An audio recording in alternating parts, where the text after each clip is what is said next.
एक कोई ना कोई उष्मा चाहिए होती है, उसको इनिशिएशन चाहिए होता है, आग आगे से आगे आग से ही फैलेगी। तो ये तीन चीज़ें में से कोई भी एक चीज़ कट कर देंगे, तीन में कोई भी एक चीज़ कट कर देंगे तो आग की वो सप्लाई वो जो है वो आगे बढ़ना रुक जाएगी, आग बुझ जाएगी। या तो बर्निंग मटेरियल वाले कर देंगे, आग जल्दी जल्दी आगे से जा रही आगे से बर्निंग मटेरियल को कट कर देंगे तो आग, या उस पर इस तरह का कोई आवरण डाल देंगे कि उसको ऑक्सीजन सब नहीं मिले तो वो बुझेगी, या जो आगे आग फैल रही है उसको अपन कम कट कर देंगे सप्लाई तो भी आग वो बुझ जाएगी। अब एलपीजी संबंधी जो भी हादसे होते हैं उसमें हमेशा जब भी लीकेज होता है तो हर आदमी मन में आता है कि अब सिलेंडर फट जाएगा रहना तो भागो यहाँ से, लेकिन जब भी लीकेज होता है तो कोशिश करना उसको किस तरह बुझाना करना, वो सारी चीज़ें इसमें है।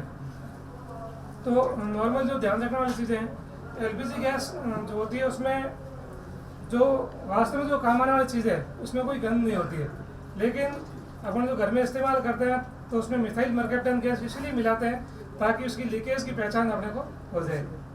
तो जब भी लीकेज होगा तो अपने की स्मेल आ जाती है, उसका कारण है वो अलग से गैस उसमें मिलाई हुई है लीकेज की पहचान के लिए।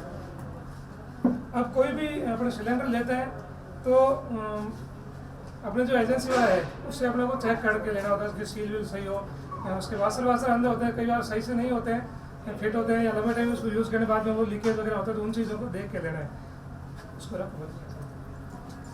ये जो सिलेंडर होता है हर सिलेंडर की भी एक्सपायरी डेट होती है।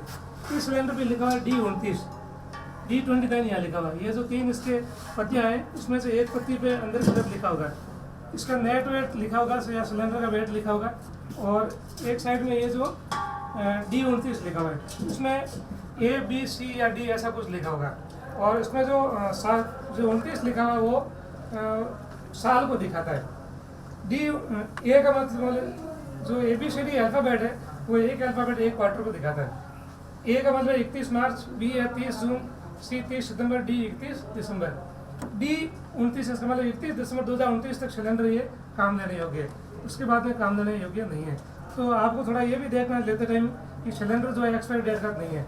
एक्सपायरी डेट का सिलेंडर होता है तो वो ज़्यादा टाइम यूज होने के बाद में जो है एक लेवल का स्तर से वो नीचे हो जाता है, तो वो कभी भी खतरे का कारण बन सकता है। दूसरा, शादी वगैरह में कभी काम लेना होता है तो अपने को जो है जो कॉमर्शियल सिलेंडर आता है वो लेना चाहिए।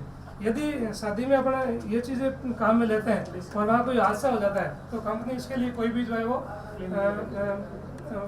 जो है मुआवजा वगैरह नहीं देते। 40 लाख तक। हाँ, जो पे क्यों कंपनी इसके साथ बीमा वगैरह रहती है, कोई हादसा हो जाता है तो वो पैसे देते हैं। लेकिन यदि अपन कॉमर्शियल काम के लिए या शादी ब्याह में यदि ये चीज़ें यूज़ करते हैं तो उसका कोई मुआवजा नहीं मिलता। मेरे गाँव यहाँ जोधपुर 100 किलोमीटर है क्षेत्राबाद, वहाँ पे हमारे पड़ोस में कोई शादी समारोह था और वहाँ गैस का लीकेज हो गया घर में। लीकेज क्या हो गया, वो हलवा बना रहे थे कढ़ाई में, और हलवे में जो है आग लगी।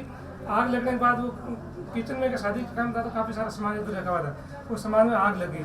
आग लगने में जो सिलेंडर चूल्हे के साथ लगा था वो सिलेंडर नहीं फटा, और जो पास में सिलेंडर पड़ा वो सिलेंडर फटा। और जब आग लगी तो उनके मेहमान आए हुए थे, कोई बच्ची की शादी थी, और बच्ची के जो ससुराल वाले आए हुए थे कपड़ा नाप के लिए, उन्होंने देखा क्या हुआ, कैसे आग लगी। जैसे ही उनका किचन के सामने आना हुआ, एक आगे 2-3 पीछे थे, तो वो ब्लास्ट हुआ, आगे वाला तो ऑन स्पॉट डेथ हो गई, और 2-3 जो सीरियस इंजर्ड हो गए, जिनके काफ़ी सारे फ्रैक्चर वगैरह उनमें हाथ वगैरह हुए। तो सिलेंडर जो है फटने में काफ़ी टाइम लेता है, फटता जब है जब वो गर्म होता है। तो जब भी लीकेज हो हमेशा उसको बुझाने के और जो प्रिवेंटिव जो काम है उनको करने हैं। तो अपने देख लिया कोई लीकेज वगैरह नहीं हो सिलेंडर, और एक्सपायरी डेट का जो है सिलेंडर नहीं हो। फिर रखने के टाइम भी जहाँ अपनी भट्टी वगैरह है, जब अपना खाना बन रहा है तो वहाँ पर ज़्यादा सिलेंडर नहीं रखें। जो भट्टी के साथ काम में आ रहे हैं उस पर एक्स्ट्रा है वो दूसरी जगह रखें। ब्यावर में जो हादसा हुआ 4-5 साल पहले, वहाँ शादी समारोह 20-21 लोगों में डेथ हो गई, तो वहाँ खाना बना था, वहीं सारे सिलेंडर पड़े थे। जैसे वहाँ आग लगी तो आग लगने के कारण वो सिलेंडर नहीं हटा पाए, विस्फोट के कारण पूरी बिल्डिंग जो है कोलैप्स हो गई। और इस प्रकार के विस्फोट होते हैं उसमें जो अपने पत्थरों के मकान होते हैं, जो पट्टियों के बने होते हैं, पट्टियों के मकान जो है वो सेफ नहीं होते हैं, ज़्यादा उसमें कैजुअलिटी होनी रहती है। फिर जो अपने बिल्डिंग कोलैप्स के जो तरीके बताए थे उसमें एक था पैनकेक, तो जो पट्टियों के मकान है वो पैनकेक टाइप में वो नीचे गिरते हैं, और जो आरसीसी के होते हैं वो वी टाइप में या दूसरे शेप में गिरते हैं। आरसीसी पूरी तरह से कोलैप्स नहीं होती है, आरसीसी लटके की साइडों में जो है उसमें कोनों में वगैरह में काफ़ी जगह रह जाती है। तो मकान वगैरह में भी यूज़ करते रहें, देखना कि इस टाइप के जो मकान में जो ये चीज़ें काम में ले रहे हैं तो वो सेफ है या नहीं। अभी भूंगरा में जो गैस रास्ते हुई जिसमें 35 से ज़्यादा उसमें जो डेथ हुई है, उसमें भी घर में वो खाना बन रहा था और वो जो गैस का लीकेज था वो निकल जाता। कई लोगों ने इस चीज़ को महसूस किया कि गैस की स्मेल आ रही, लेकिन देखे ऐसे ही आ रही है। तो वो स्मेल आती गई और वहाँ तंबू लगे हुए थे, वो स्मेल चलती रही और पूरे परिसर से वहाँ वो गैस फैल गई थोड़ी बहुत। और उसके बाद उनको जहाँ इनिशिएट मिला तो पूरे समय एक साथ आग लगी। और जो सिलेंडर खुले पड़े थे उन सिलेंडर में जैसे पाइप है तो पाइप में ऐसा वो मिलाना गैस तेज़ी से निकलने लगी तो वो सिलेंडर घूमने लगे। ऐसे करे 1-2 सिलेंडर पुलिस वालों ने बाहर निकाला तो उनको स्पेशल प्रमोशन वगैरह दिया। तो इस टाइप का कहीं प्रोग्राम वगैरह है तो वहाँ भी इस टाइप की लीकेज वगैरह कहीं आपको लगता है तो उन चीज़ को इग्नोर नहीं करना है, देखना कि ये कहाँ से लीकेज है क्या है। अब उसमें उस दौरान जो वहाँ गैस फैली तो लोगों ने इनहेल भी की तो उसमें जो आग फैली तो लोगों के मतलब अंदर तक भी चली गई, अंदर के पेट में भी, क्योंकि वो अंदर तक वो सांस ले रहे के साथ वो भी, तो उससे भी जो है अंदर के ऑर्गन को भी नुकसान हुआ। तो काफ़ी 35 गरीब लोग उसमें कैजुअल्टी हुई। यहाँ पे माता के थान में पीछे एक हादसा हुआ जहाँ पे घर में वो अवैध रिफिलिंग का काम करते थे, सिलेंडर ला के रखते थे, वहाँ आग लगी, उसमें 3-4 सिलेंडर विस्फोट हो गए, उसमें भी 7-8 लोगों की जो है वो उसमें डेथ हो गई। वो भी इस टाइप के आसपास भी अवैध काम वगैरह होता है रिफिलिंग, उसको भी रोकना है, उनको बताना है भैया ये गलत काम है यहाँ मत कीजिए, आप कहीं खुली जगह है ना या आप कहीं बाहर आबादी से दूर ले जाके ये अपना करना तो करिए। अपने घर में आसपास कोई इस तरह रखता है सिलेंडर लाता है तो उसको भी आपको रोकना है, पुलिस को इन्फॉर्म करना है। इसके बाद में एक से ज़्यादा सिलेंडर जो है एक साथ नहीं रखना है।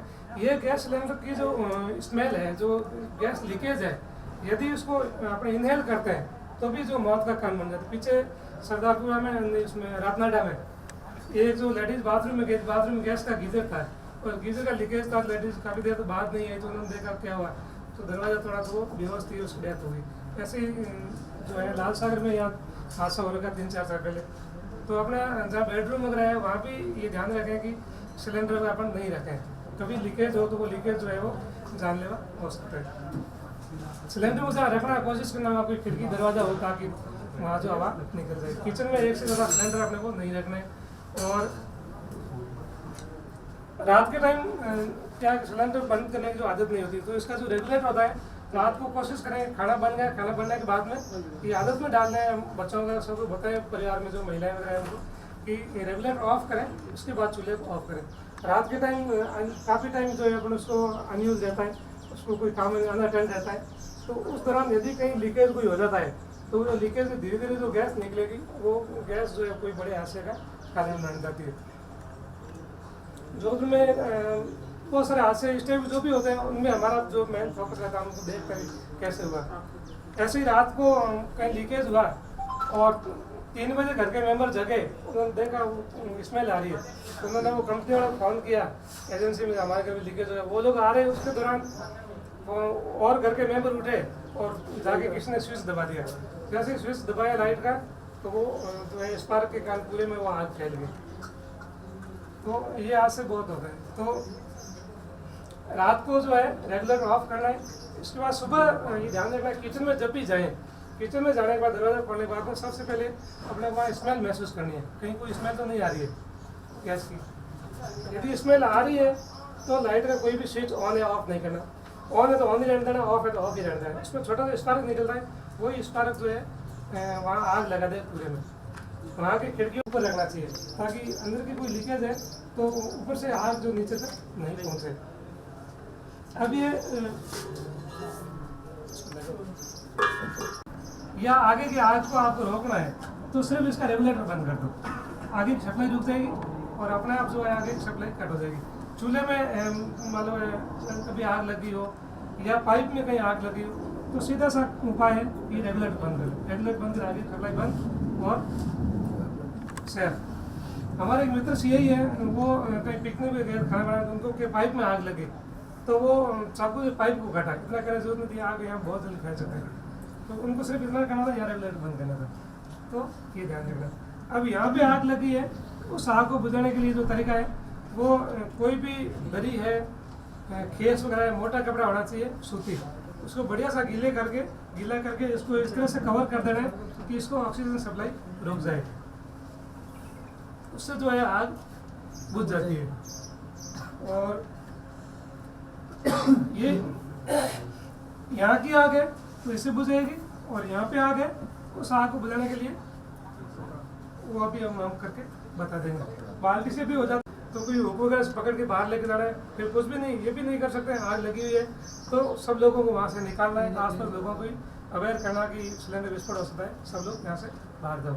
ये छोटी मोटी जनरल अवेयरनेस की बातें हैं जो एलपी संबंधी थी, उनको ध्यान रखना है। और मतलब छोटा सा इसमें जो चूल्हा होता है अपने घर में, इसमें भी छेद बिल्कुल भारी होता है, लेकिन जो गैस बहुत बड़ी निकलती है।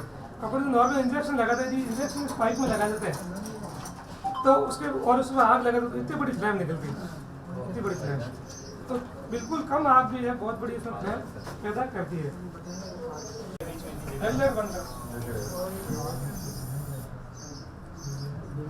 रेगुलेटर बंद किया, आगे ये एक पॉइंट विचारणीय है हम सब के लिए, मेरा इंटरेस्ट जहाँ से पूरा कवर होना चाहिए, ये ध्यान रखना।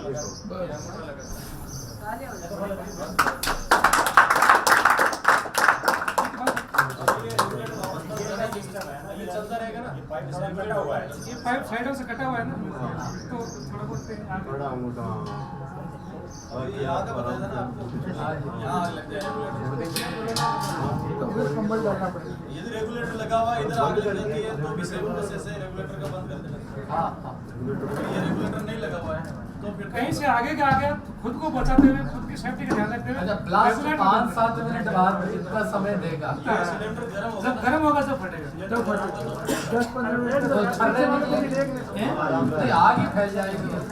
जब ब्लास्ट होगा तो सिलेंडर के टुकड़े टुकड़े हो जाएंगे, और सिलेंडर ये बन रहा है ना, तो इसका सेम प्रोसेस यहाँ से लेके आप ये कर सकते हो। अच्छा, हाँ। बहुत बढ़िया। ठीक है, हाँ ये ये भी बात कर से भी सकते हो, आप नीचे पूरी रेगुलेटर रेगुलेटर बंद कर सकते हैं। हाँ, सेम प्रोसेस। बढ़िया गीला है ना? ये बढ़िया चीज है। गीला बढ़िया है ना?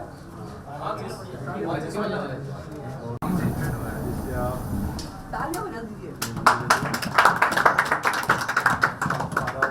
रेगुलेटर बंद कर। हाँ बंद कर। सर ये कंबल ढकते हाथों हाथ ही बंद हो जाता है? हाँ तो वो ऑक्सीजन रेगुलेटर चालू है ना, ऑक्सीजन सप्लाई हो जाती है। ऑक्सीजन की सप्लाई बंद हो गई।